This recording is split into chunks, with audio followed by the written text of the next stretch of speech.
Welcome students. Today our topic is respiratory system of reptile uromastics for BSc part 3.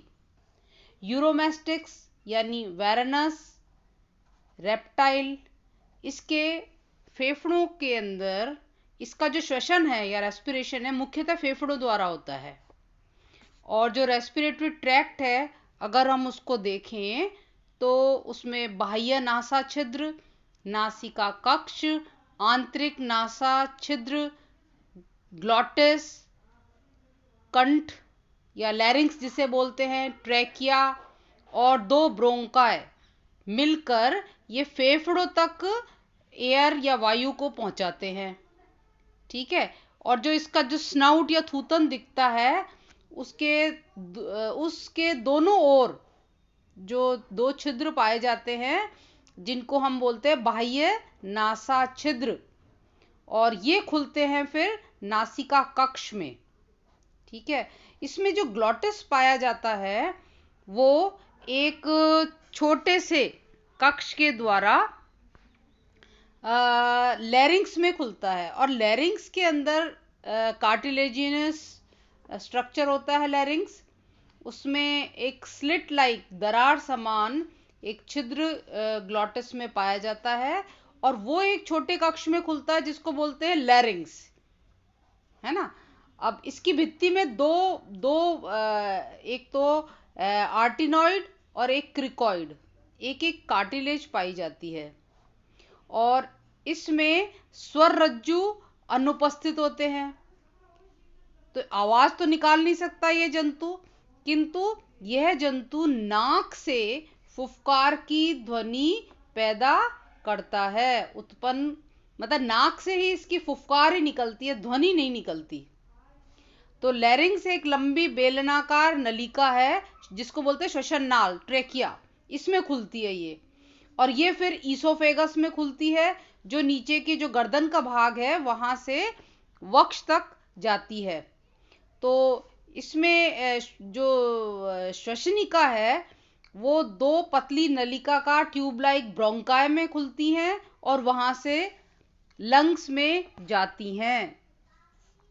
अब अगर हम respiratory system देखते हैं तो इसकी जो त्वचा होती है यूरोमैस्टिक्स की, ये बहुत हार्ड होती है। तो इसके अंदर एम्फीबियन जैसा रेस्पिरेटरी सिस्टम नहीं पाया जाता, गिल्स नहीं होते इसमें।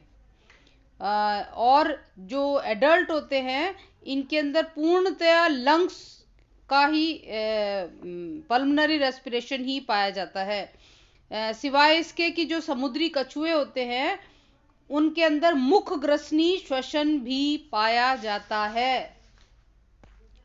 अभी आपने जो चित्र देखा, देखिए आर्टिनॉइड कार्टिलेज है और लैरिंग्स है मस्कुलर, ग्लॉटिस है और क्रिकॉइड कार्टिलेज है। तो ये जब हवा यहाँ से निकलती है तो ये फुफकार जैसी आवाज निकाल सकता है बस। फिर हम देखेंगे कि जो वेरनस है या सांडे में जो श्वसन तंत्र है दो भागों में बांट सकते हैं। Number 1 is respiratory path, number 2 is respiratory organs. तो जो रेस्पिरेटरी पाथ या श्वसन पथ है ये हमने पहले भी बताया था कि ये 4 पार्ट्स में डिवाइडेड है। एक्सटर्नल ओरेकस या बाह्य नासा छिद्र, दूसरा नेजल पैनेजेस यानी नासा पथ, तीसरा है श्वास नली या ट्रेकिया, और चौथा है ब्रोंकाई। तो हम एक एक को अगर देखें, जैसे पहला वाला है बाह्य नासा छिद्र, इसको अगर देखते हैं तो ये एक्सटर्नल लेयर से शुरू होता है और एक जोड़ी छोटे अंडाकार छिद्र होते हैं, ये थूथन पर होते हैं। ठीक है। और जिस समय इसके ऊपर म्यूकस मेम्ब्रेन पाई जाती, जब ये बिल खोदता है, क्योंकि ये लोग तो अंडरग्राउंड में रहते हैं, बिल खोद के अंदर भी घुस सकते हैं, तो जब ये बिल खोदता है तब ये कपाट से ये छिद्र बंद हो जाते हैं जिससे उसमें मिट्टी नहीं जा सके। नंबर 2 इज नेसल पैनेजेस यानी बाह्य नासा छिद्र। ये क्या करता है, छोटे छोटे थैलों में खुलता है जिसको बोलते हैं नासा पथ। फिर तीसरा है ट्रेकिया, तो लैरिंग्स के पीछे की ओर जो श्वास नली में खुलती है ये ट्रेकिया, और ये सिलेंड्रिकल ट्यूब लाइक स्ट्रक्चर्स होते हैं। फिर चौथा है ब्रोंकाई, श्वसनिया। ये श्वसन नली पीछे जो हार्ट तक पहुंच करके दो में डिवाइड हो जाती है और दो में डिवाइड होकर के ये लंग्स में प्रवेश करती है।